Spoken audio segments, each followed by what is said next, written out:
2월입니다. 2월은 1년 중 가장 짧으며 겨울의 끝자락이면서 봄이 시작되는 경계선 같은 달입니다. 물러나는 겨울과 다가오는 봄, 그 사이에서 계절이 남기는 흔적을 천천히 정리하며 봄을 몰래 연습하는 달인 것 같습니다. 입춘을 보내고 나니 햇살이 창문 너머로 얼굴을 내밀며 반가워하고 있네요. 이런 날엔 무언가를 채우기보다 고운 추억의 상념에 젖어보면 좋겠습니다.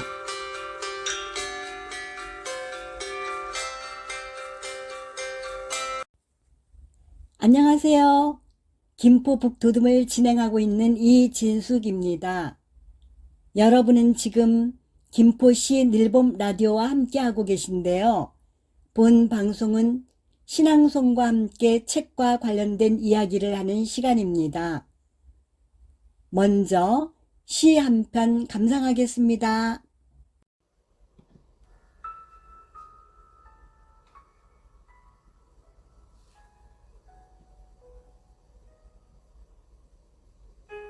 길, 윤동주. 잃어버렸습니다. 무얼 어디다 잃었는지 몰라 두 손이 주머니를 더듬어 길에 나아갑니다.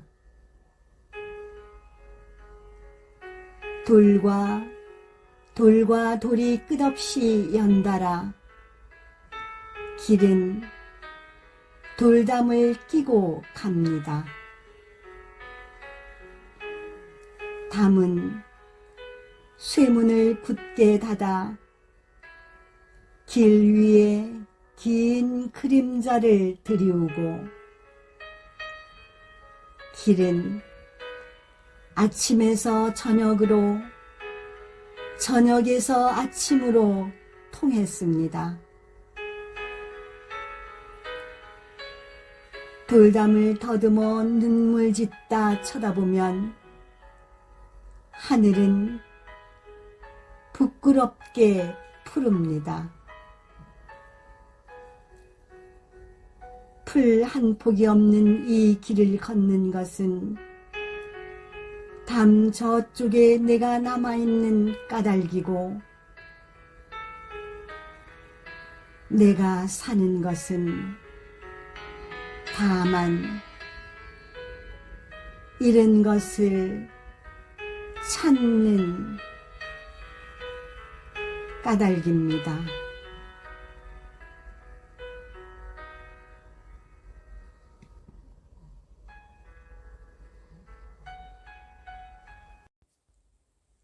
윤동주 시의 특징은 자기 성찰과 부끄러움, 이상적 자아 찾기라고 할 수 있겠는데요. 이 시에서 시인은 이상적 자아를 찾는 중이고 때문에 당연히 이에 도달하지 못했기 때문에 시에서 화자는 부끄러운 모습을 보이는 것입니다. 이 시와 같이 인생은 끝없는 길을 걷는 것 같습니다. 지칠 때도 있겠지만 계속 걷다 보면 우리가 찾고자 하는 모습을 발견할 수 있을 겁니다. 오늘은 김규 수필집을 읽고 길 없는 길이라는 수필 한 편을 소개하려고 합니다. 김규님은 중앙대학교를 졸업하고 충북대학교 교육대학원에서 석사학위를 취득하였고요. 중고등학교에서 영어를 가르치셨으며 교감으로 정년퇴직하셨습니다. 길 없는 길에 대해서 한국문학신문과 월간 국보문학의 발행인인 임수홍님께서 길 없는 길은 긴 세월을 보낸 김규 선생의 육필 원고이다. 어떤 때는 이정표가 없어 길을 가면서도 어디로 가고 있는지 도무지 알 수 없는 길을 걷기도 했을 것이다. 그럼에도 행복한 가정의 디딤돌이 되어 행복한 노년을 보내는 모습에 박수를 보내고 싶다. 그는 가르침의 즐거움을 누리다가 노년에 배우는 기쁨을 누리면서 삶의 양면을 다 느껴보는 제3의 인생 서막을 당당하게 노래하고 있다고 소개하였습니다. 총 3부로 구성되었는데 그중 3부에 수록된 길 없는 길 한 편을 낭독해 드리겠습니다. 길 없는 길, 김규. 50여 년 전 분별 없이 무모하게 걸었던 길이 있었다. 군 복무를 마치고 씩씩하게 부대 정문을 나섰다. 하늘은 높고 아침 햇살은 눈이 부시게 찬란했다. 현기증이 날 만큼 쏟아지는 햇볕을 얼굴 가득 맞으며 잠시 서 있었다. 군부대 안과 밖에 이렇게 서로 다른 두 개의 태양이 떠 있는 줄을 미처 몰랐다. 제대를 하고 집에 왔지만 막상 어떻게 살아가야 할지 뚜렷한 길이 보이지 않았다. 하루하루가 막막하고 불안한 날들이었다. 몇 달이 빠르게 지나갔다. 새해 아침의 태양이 어둠을 산산히 흩트리며 밝아오고 있었다. 새벽에 창을 열고 내다보니 하얀 눈이 천지를 뒤덮었다. 앞으로 살아갈 길을 찾아야 한다는 중압감이 온몸을 무겁게 짓눌렀다. 군에서 입던 옷으로 갈아입고 군화끈을 단단히 조였다. 어디로 갈까? 목적지가 떠오르지 않았다. 뜨거운 온천수에 몸을 담그고 뽀얀 안개 속에 굳어버린 마음을 녹여내보자고 생각하니 수안보 온천이 떠올랐다. 큰 길까지 나오니 하얀 눈이 햇빛에 반사되어 현란했다. 머릿속은 눈빛에 녹아들어 하얗게 비워졌는지 아무 생각이 나지 않았다. 잠시라도 그렇게 모든 것을 잊고 싶었는지도 모른다. 눈 덮인 신장로를 1시간 반 정도 그냥 걸었다. 차도 사람도 다니는 흔적이 없는 눈길, 구불구불한 고갯길에 군화 발자국을 찍으며 새해 첫 길을 열어갔다. 고갯마루에 올라 한 구비를 돌아 내려가니 눈 속에 묻힌 방곡마을이 아침 연기를 피우고 있었다. 마을을 지나 얼마를 더 걸었을까? 한참 만에 수안보 가는 길로 접어들었다. 거기부터는 차도 다닐 수 없는 산길이었다. 바람이 불자 소나무에 소복이 쌓인 눈이 머리 위로 마구 흩뿌렸다. 구릉지로 집 하나 없이 깊고 험한 산을 넘고 인적이 없는 두 번째 고개를 넘으니 수안보 온천 마을이 눈에 들어왔다. 제를 넘고 들을 지나 60여리를 걸었으니 지칠만도 하건만 정신이 번쩍 들었다. 한 걸음에 온천 마을로 내려갔다. 그때 정상 정복에 성공한 등산가의 기분을 알 것 같았다. 그 후 1년이 지나 세평이란 곳에 직장을 잡았다. 추석을 이틀 앞둔 날 마을에서 돼지를 잡았다. 그 시절에는 명절이나 집안에 큰일이 있으면 가정집이나 마을에서 돼지를 잡아 나누어 먹기도 하고 팔기도 했다. 퇴근 후 집에 가져갈 고기를 서너 근 사놓고 마을 사람들과 술을 마시기 시작했다. 먹다 보니 밤은 이슥하고 많이 취했다. 얼근한 정신에 부모님의 따뜻한 정이 그리움으로 마음을 흔들었다. 이미 버스가 끊긴 늦은 밤, 하숙집에서 자고 아침 일찍 갈까 하다가 취기란 놈이 나를 꼬드겨 걸어서 가기로 했다. 지름길인 험한 산길로 가면 20리 정도쯤 될 것 같은데 술 기운에 가깝고 쉬운 길처럼 느껴졌다. 하숙집에서 출발하여 눈길 밭길을 지나 산길로 접어들었다. 숨을 헐떡이며 오르막길을 올라 산등성이에 다다르니 술에 취하고 힘들어 잠이 마구 쏟아져 더는 걸을 수 없었다. 주변을 살펴보니 빼곡한 솔숲 사이에 추석을 맞아 벌초가 잘된 묘지가 보였다. 묘의 발치 한 구석에 누워 돼지고기를 베고 그만 잠이 들었다. 얼마를 잤는지 깨어보니 구름 사이로 달빛이 얼굴을 내밀었다. 자정은 넘은 듯했다.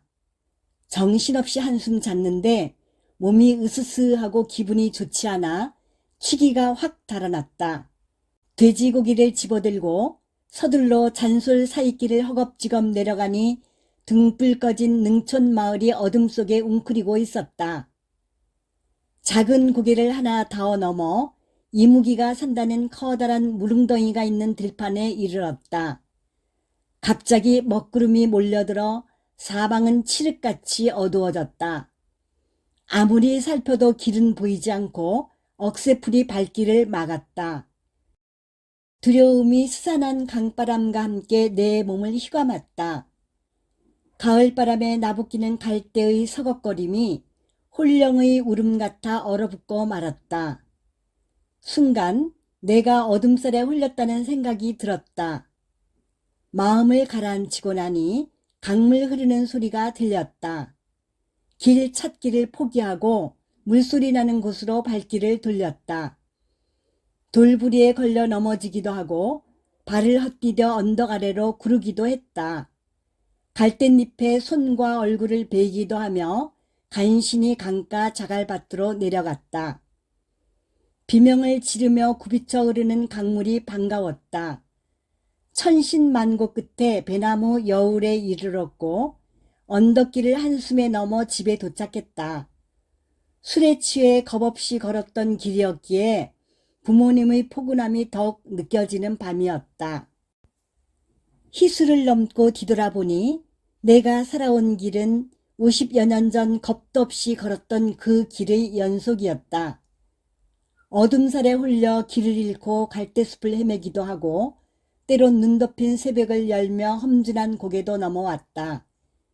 그 길은 두렵고 힘들고 괴로워서 아픈 흉터도 남겼지만 아름답고 가슴 뭉클한 추억의 웅이가 되기도 했다. 이제 남은 삶은 어떤 길을 걷게 될까? 그 길 또한 알려지지 않은 길이며 목적지가 분명한 길이 아니다. 물어물어 갈 수 있는 길도 아니고 누군가를 따라갈 수 있는 길도 아니다. 아무리 싫고 힘들고 돌아올 수 없는 길이라 해도 피할 수 없다. 이 길 없는 나만의 길을 후회 없도록 정성을 다해 걸어가야 한다.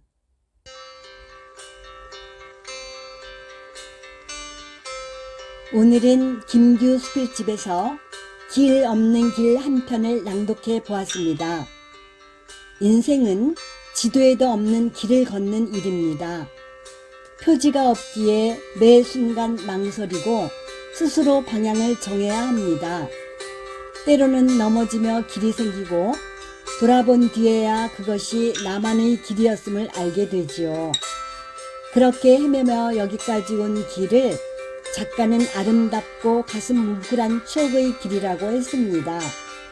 이제 남은 삶은 평평한 길로 잘 걸어가리라 믿습니다.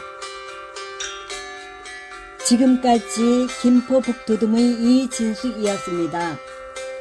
오늘 하루 여러분은 어떤 생각 앞에 서 있나요?